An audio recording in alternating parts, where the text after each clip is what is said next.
টাকা তো মোটে আসবে নাই, তো কি করি?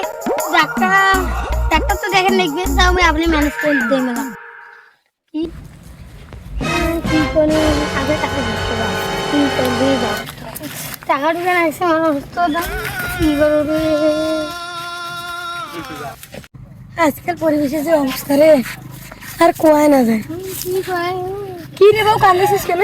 আমার আর উপায় আছে রে বাবু? কি টাকা দিবে আমি তো বাড়ি মতো খাওয়া মেরো টাকা আমি যদি আছে না রে বাবু। হ্যাঁ পরে করে পয়সা যা, তো খুব ইউজ কর পরে করো যা,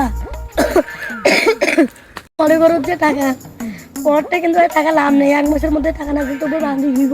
পয়সা খুব রকম হয় না গেছে যা হচ্ছে তোর মা অসুস্থ, মাটা সুস্থ হলে লাগে না তোর। ঠিক আছে বাবা, আলহামদুলিল্লাহ। বাতুল এই জায়গাটার না মা অসুস্থ, একটা টাকা ভাগ দিব। কত টাকা লাগবে তো? 1000 টাকা ভাগ দিব। 1000 টাকা 2000 টা ঠিক আছে। তা তোর মা বলে এক মাস পর পর 1100 টাকা বাড়ির না দড়ি দিয়া লাগবে তো টাকাটা। আমি থেকে রে বাবু, এটা বাড়ির দড়ি টড়ি নেই, মোরে চেক বই দেখান টাকা হচ্ছে ঘর। ঠিক আছে, 1 মাস পর পর টাকা জোর পান। চেক বই নালে এই টাকা রিক্স মই নিনু। ঠিক আছে, তোর মার করতে রে বাবু, দেখি চলে বাকি যা চল চলে যে আমরা খুঁজি।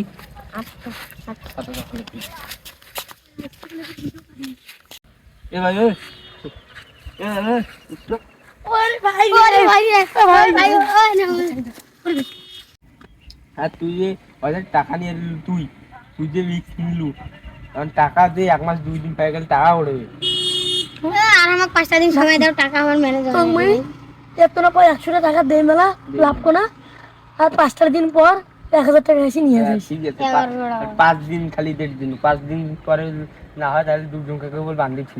ঠিক আছে বাবা। বাবা হামিদুল, তো যে এত না পর 100 টাকা এখান দিয়েছেন না, লাভ 100 টাকা ধরো এখান, আর 5 দিন পর মই টাকাটা দিয়ে যাই। ঠিক আছে, তাহলে কি করবো? মোর পকেট থেকে মই 100 মোট টাকা সুদের টাকা 100 টাকা আমি সারি দিন।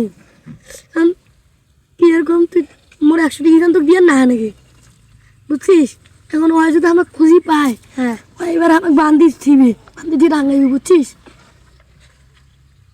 যে আমাদের আবার 5 দিন ডেট নিল, টাকা যে দেওয়া দিন আমাদের নুকি বেড়াইছে।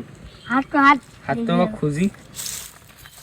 এই এই শোনো শোনো বাবা হামিদুল, বাবা ভাই দিয়ে যাও। 5 দিন যে হয়ে গেল, তোমার টাকা ঢুকে কিছু খবর নাই যে তোমার নুকি বেড়াচ্ছে, ওইটা কি? টাকা ওর 100 টাকা আমাকে দিয়ে দাও। টাকা কি করি? হামিদুল বাবা মোর ইয়া গেল ভাই, ভাই টাকা দাও। টাকা নাই রে ভাই, টাকা নেই, যা দুজনে হাতে বান্ধিছি। নাই রে তোর তোর বাপের নাম্বারটা দে। আর বাবার নাম্বার মোট আছে নি 0176 থাম তো ক 017 017 93 93 64 64 6 56 07। 27। আপনি কি সাকিব আলী হন? হ্যালো, আমি সাকিব আলী বলছি, বলেন আমাকে কি বলবেন? আপনি হামাদুল্লাহ বাগান বাড়িতে দেখা করেন। ঠিক আছে, তো আমি যাচ্ছি আপনাদের বাগান বাড়িতেই। হ্যাঁ বলতো, আমার ছেলেকে তুই বান্ধি কেন তুই বলতো? বাবা হামদুল বলতো আমার ছেলে কি অপরাধ করতে আপনি আমার ছেলেকে বান্ধিয়েছি? আপনার ছেলে আপনার স্ত্রীর কথা কয়া, আপনার স্ত্রী অসুস্থ বলে 1000 টাকা নিয়েছিল। 1 মাস পর 1100 টাকা ছুট সহ দেওয়ার কথা ছিল। 100 টাকা দিছে, আর 1 মাস 6 দিন হয়ে গেল, 1 টাকা দেয়নি। এখন 1000 টাকা দিয়ে আপনার ছেলেকে আপনি ছেড়ে নেন। এই নেন আপনার 1000 টাকা। আপনার ছেলেকে অন্য দিবেন। তোকে রিটার থাকা যাবে না, মই এখন বাড়ি চলে তুই সরি গেলু। দেখি এখানে কি হয়েছে।